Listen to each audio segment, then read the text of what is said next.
Hi everyone, this is Brad. Today we're going to be taking a look at how students can enter in their information.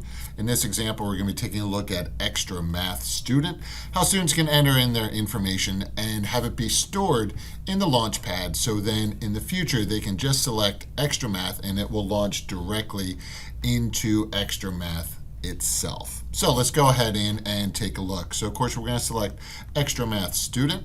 And again, there will be more applications as we go along. So you have to enter in the email. So I'm going to go ahead in and enter in the teacher's email, as well as the student's name. Now in this one, it says first name. If you didn't include a last initial, you do have to put that in. So let's go ahead and do that. And then we're going to need to go ahead and enter in their PIN and select Save. And you can see it launched.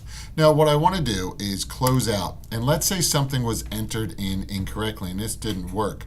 What you can do with a Chromebook, they can just use two fingers, or if you're on another device you could right click and you're going to see the ability to edit password. So if you go ahead in, you'll then see right over in here the ability to either close out of it or to clear it, or to go in and edit that information. So you can scroll down, change the information. There's a possibility that maybe they spelled methactin wrong or something else. Fix it, select save, and then go ahead, close out, and then select Xtramath, and it will launch.